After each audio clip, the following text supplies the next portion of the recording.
নিশ্চয়কৈ আপুনি উল্লেখ কৰা মতে শীতৰ এই সময় আৰু শীতৰ এই সময়ছোৱাত যিহেতু ভূটানৰ কমলাৰে ভৰি পৰে ভাৰতৰ সীমান্তৰ বজাৰসমূহ আৰু ঠিক এইবুলিও ভূটানৰ ৰসাল কমলাৰে ভৰি পৰিছে ভাৰত ভূটান সীমান্তৰ বজাৰসমূহ আৰু এইসমূহ কমলা কেৱল অসমত নহয় অসমৰ বাহিৰতো বাংলাদেশৰ লগতে বিভিন্ন দেশ আৰু বিভিন্ন বহিৰাজ্যসমূহতো এই কমলাসমূহ ৰপ্তানি কৰা হয়। মোৰ সহযোগীয়ে দেখুৱাব যে যিসমূহ ভূটানৰ কমলাৰে বৰ্তমান সীমান্তৰ বজাৰ ভৰি পৰিছে আৰু এনেধৰণে বৰ্তমান যি কমলাসমূহ তেওঁলোকে ইয়াতে তেওঁলোকে পেকিং কৰিছে যাতে কি ধৰণে তেওঁলোকে বহিৰাজ্যলৈ প্ৰেৰণ কৰিব আৰু প্ৰতিদিনেই আচলতে গ্ৰাহকৰ ইয়াত আচলতে ভিৰ বাঢ়িছে এইসমূহ কমলা তেওঁলোকে ক্ৰয় কৰিবলৈ। আৰু যিহেতু মই উল্লেখ কৰিছোঁ ভূটানৰ কমলাৰ এটা বিশেষ নাম আছে, প্ৰতি বছৰে আচলতে ভাৰতৰ বিশেষভাৱে যিসমূহ বজাৰ আছে এই বজাৰসমূহ ভূটানৰ কমলাই আচলতে দখল কৰিবলৈ সক্ষম হয়। আৰু এইবাৰো ঠিক একেই পৰিৱেশ দেখিবলৈ পোৱা গৈছে। যিগৰাকী স্বত্বাধিকাৰী আছে আমি তেখেতৰ পৰা জানিম এই বছৰৰ পৰিৱেশ কেনেকুৱা বা কিমান গ্ৰাহক আহিছে। প্ৰথমতে আপোনাৰ নামটো জানিব বিচাৰিছোঁ। মোৰ নাম মহম্মদ আব্দুল কাদেৰ। যিহেতু ভূটানৰ কমলাৰ বিশেষ নাম আছে, আপুনি এইবাৰ কেনেধৰণে দেখিছে? এইবাৰ এতিয়া ইমান ওলোৱা নাই, কি কম পৰিমাণে আহি আছে আগৰ হিচাপত, আৰু দামটো বেছি হৈ আছে। আগতে আমি কম দামত পাইছিলোঁ, কম দামত বিক্ৰী কৰিছিলোঁ।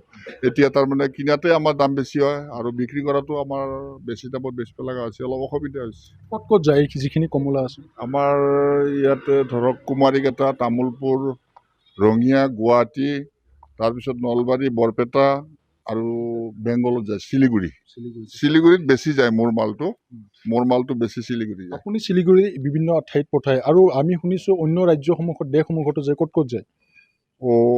এইটো ভূটানৰ ভিতৰৰ পৰা মানে বাংলাদেশ চাপ্লাই হয়, বাংলাদেশত যায়। ভূটানৰ ভিতৰত এনেকুৱা কিমানটা জোন হৈ আছে, কমলাৰ জোন কিমানটা আছে প্ৰায়? মিনিমাম 5-6টা আছে, 6-7টামান আছে, 7টামান আছে। কিমান এনেকুৱা আপোনালোকৰ দৰে ক্ষুদ্ৰ ব্যৱসায়ী আৰু কিমান আছে যিসকলে এই কমলা ব্যৱসায়ৰ সৈতে জড়িত হৈ আছে? আমাৰ ইয়াত ভূটানৰ বাহিৰত তাৰমানে আমাৰ এই ইণ্ডিয়াত মোটামুটি 5-6খনমান মোৰ নিচিনা গুদাম আছে, গড্ডি আছে, আৰু কৰ্মচাৰী এতিয়া মোটামুটি 5-20-100 মানুহ জড়িত আছে। প্ৰতিদিনে আপোনালোকে চাপ্লাই কৰি আছে? চাপ্লাই প্ৰতিদিনে, আৰু ভুটিয়াই নিজে লৈ আহে, আমি কিনো আৰু আমাৰ পৰা তাৰমানে বাহিৰত আমি চাপ্লাই কৰোঁ। কিমান দামত বিক্ৰী কৰিছে এতিয়া আপোনালোকে? পাইকাৰী কৰি আছে নে? পাইকাৰী, আমাৰ খুচুৰা নহয়, পাইকাৰী বিক্ৰী কৰোঁ। আমাৰ 400 টকালৈকে তাৰমানে আমি বিক্ৰী কৰোঁ, আৰু কিনা সময়ত আমি 300 পৰা 350 কিনো, আৰু বিক্ৰী 400-420 টকা এনেকৈ বিক্ৰী কৰোঁ। আপোনালোকৰ পৰাও বেলেগ ব্যৱসায়ী ক্ৰয় কৰিব? বেলেগ ব্যৱসায়িক কিনি নি সিহঁতে আকৌ বিক্ৰী কৰে। যিহেতু এতিয়া ডিচেম্বৰ মাহ চলি আছে, কোন মাহলৈকে থাকে বিশেষকৈ কমলাৰ যি বজাৰ? ফেব্ৰুৱাৰী মাহলৈ থাকিব। ফেব্ৰুৱাৰী ফাৰ্ষ্ট 15 দিনমান থাকিব, তাৰপিছত নাই আৰু শেষ। ধন্যবাদ জনাইছোঁ আপোনাক। আৰু যিহেতু মই দেখুৱাইছোঁ ইয়াৰ পৰিৱেশখিনি চাওক আপোনালোকে।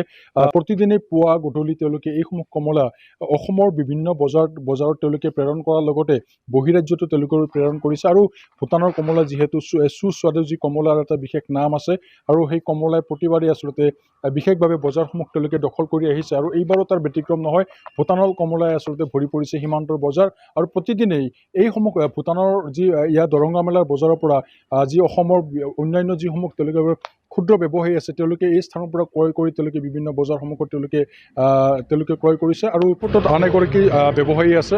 কি নাম আপোনাৰ? মোৰ নাম বিকাশ है। কেনেকৈ আনি আছে বৰ্তমান ভূটানৰ পৰা এইসমূহ কমলা? हम लोग भुटिया को लेके आते हैं, और उसके बाद हम लेके उसको माल देखेंगे हम लोग कितना है, क्वांटिटी देख के उसको हिसाब में पैसा देते हैं, और 80 पौन से वही हिसाब से देते दाम। उसके बाद खर्चा भी ज़्यादा है, लेबर खर्चा होता है, गाड़ी खर्चा होता है, कस्टम है, उसके बाद कस्टम होने के बाद यहाँ रख के लोकल बिक्री होता है। लोकल होने के बाद जब ऑर्डर आते हैं बाहर से तो वहाँ ऑर्डर में बिक्री भेज देते हैं। कहाँ बेचते हैं ये हम लोग ज़्यादातर सिलगुड़ी, वेस्ट बंगाल सिलगुड़ी में बेचते हैं, गुवाहाटी, बरपेटा, और लोकल में हो सके लोकल भी करते हैं। आते व्यापारी लोग लोकल में भी। वेस्ट बंगाल से वो जो व्यापारी लोग हैं वो लोग यहाँ पर आते हैं? नहीं सर, हम लोग का फ़ोन करते हैं, वो लोग पहले से लेते हैं ना, तो फ़ोन करते हैं, तो सैंपल मांगते हैं, तो वीडियो कॉल में हम लोग फोटो भेज देते हैं सर। वो जो बांग्लादेश में भी भेजते हैं? बांग्लादेश में हम तो ऑर्डर नहीं है, जब आने से हम भेज देते हैं, फोटो दिखाने के बाद भेज देते हैं, उसको सैंपल दिखाएंगे, ये आइटम आया इतना क्वांटिटी का, इस साइज़ का है, उसको भेज देते हैं हम लोग। वही सिस्टम में भेज देते हैं हम लोग। हम लोग को यहाँ से अपना लाइसेंस से बेचते हैं, वो लोग लेके आता है और ये हम लोग को ऑनलोड करेंगे, बट हम लोग को लाइसेंस के थ्रू से बेचते हैं हम लोग। इसलिए हम लोग आज 2 गाड़ी आया ऑनलोड किया, उसके बाद ग्राहक लोकल ग्राहक आते हैं, ज़्यादातर व्यापारी लोग आते हैं, वो लोग लेके जाते हैं। अभी पिकनिक स्पॉट शुरू हो गया ना सर, तो इस पिकनिक स्पॉट में अभी पब्लिक आने लग गया, उसमें बिक्री करने लग जाते हैं। वो लोग को जो प्रॉफिट 2 रुपये प्रॉफिट उनसे वो लोग बिक्री करते हैं। आते हैं बहुत आते हैं दिन में, होते हैं आज 2-3 ट्रे चला जाता है, कभी पौन में जाता है, कभी दर्जन में, कोई 2-3 पीस में बिक्री करते हैं जितना हो सके। ज़्यादा दिन रखिएगा तो ख़राब हो जाएगा, इसलिए हम लोग ज़्यादातर दे देते हैं, कमती दाम में भी दे देते हैं, मिला जुला के दे देते हैं। अभी डेली कस्टमर है, अभी एक दिन ज़्यादा लाने से नेक्स्ट दिन से नहीं आएगा, तो वही मिला जुला के दे देते हैं। 2-3 प्रॉफिट आने से दे देते हैं हम लोग। ধন্যবাদ জ্ঞাপন কৰিছোঁ। আৰু মোৰ পিছফালে এনেধৰণে দেখুৱাইছোঁ যিসমূহ কমলা আৰু ক'ৰ পৰা আহিছে আপুনি? মই ৰঙিয়াৰ পৰা আহিছোঁ।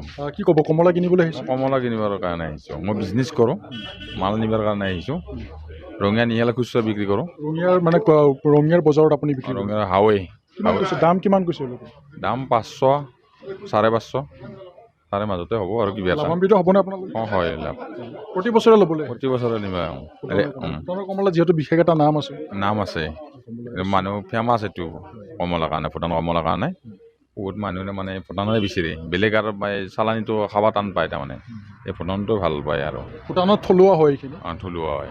ধন্যবাদ জ্ঞাপন কৰিছোঁ। আৰু এই কমলাসমূহ হৈছে আচলতে ভূটানত থলুৱা কমলা, আৰু এই ভূটানৰ এই থলুৱা কমলা তেওঁলোকে বৰ্তমান ভাৰতৰ বজাৰত তেওঁলোকে বিক্ৰী কৰে ভূটানৰ লোকসকলে। আৰু প্ৰতি বছৰে যিহেতু ভূটানৰ কমলা এটা জনপ্ৰিয় এটা নাম, বা ভূটানৰ কমলা বুলি ক'লেই আচলতে গ্ৰাহকে আচলতে হেতা পৰি এইসমূহ কমলা ক্ৰয় কৰিবলৈ আহে। আৰু এই শীতৰে এই সময়ছোৱাত পুনৰবাৰ সীমান্তৰ বজাৰ ভৰি পৰিছে, আৰু পুনৰ এনেধৰণে গ্ৰাহকে ক্ৰয় কৰিবলৈ বৰ্তমান ভিৰ কৰা দেখিবলৈ পোৱা গৈছে সীমান্তৰ দৰঙা মেলাৰ বজাৰত।